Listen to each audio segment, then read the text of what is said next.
জুরাইজের মা জুরাইজকে তিন দিন রাত্রিবেলায় এসে ডাকতে থাকে, বাবা জুরাইজ, তুমি একটু দরজাটা খুলে দাও, তোমার সঙ্গে একটু খানি আলোচনা করে আমি চলে যাব। এক নয়, দুই নয়, তিন দিন জুরাইজের মা জুরাইজকে দেখে তিনি তাকে পান নাই। জুরাইজ মনে করেছে একদিকে মালিকের হুকুম সালাত আদায় করতেছে, অন্যদিকে মা ডাকে, না না না, আমার মালিকের হুকুম, রবের হুকুমটাই করো। সুতরাং মার ডাকে সাড়া দেয় নাই। চতুর্থ দিন আল্লাহর নবীর সাহাবী জুরাইজ যখন চতুর্থ দিনেও মায়ের ডাকে সাড়া দিল না, তখন জুরাইজের মা দুখানা হাত আসমানের দিকে উঠাই আল্লাহর দরবারে আবেদন করলেন, মালিক, যে জুরাইজ আপনার ওলি হতে পারে, আপনার বড় আবেদ হতে পারে, কিন্তু আমি মা আমার কথায় যে গুরুত্ব দিল না, ও মালিক, আমি জুরাইজের মা হয়ে আল্লাহ আপনার দরবারে আমি আবেদন জানাই, ওই জুরাইজকে বেঈমান আর জিনাকারিনী মহিলার অপবাদ না দিয়ে যে যেন তাকে মৃত্যু দেন না।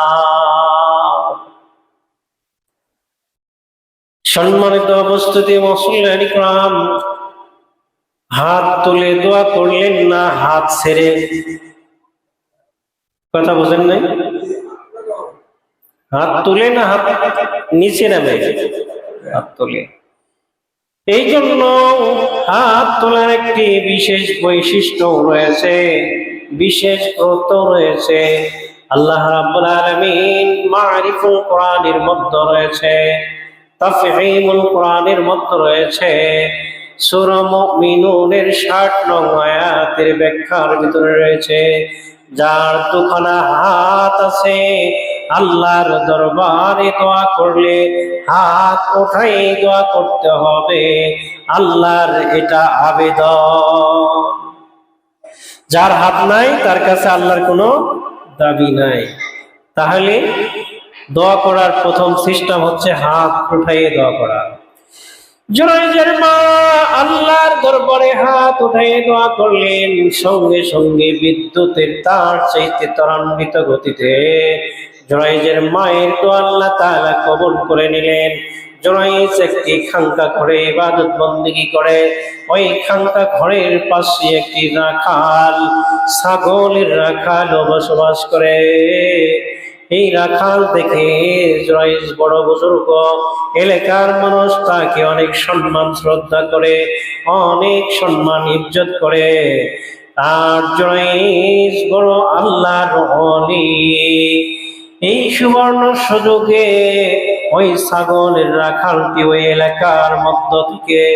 এলাকার মধ্যকার একটি যুবতী নারী তার সঙ্গে জিনা করেছে। বলেন নাউজুবিল্লাহ। জিনা করেছে যখন, তখনই তার পেটে বাচ্চা কনসেপ্ট করেছে। দিন দিন তার পেটটা ভারী হতে চলছে। লোকজন বলা বলি করা শুরু করলো, আহারে, এই মেয়েটার তো বিয়ে হয় নাই, কিন্তু তার গর্ভে বোঝা যায় সন্তান। সমাজের লোক এক পর্যায়ে তাকে ধরে বসলো, ও মেয়ে, তোমার তো বিয়ে শাদী হয় নাই, দেখতেছি তোমার গর্ভে সন্তান, কে এই সন্তানের বাবা, কে তোমার এই ইজ্জত আব্রু নষ্ট করলো? মেয়েটি দৌড়ে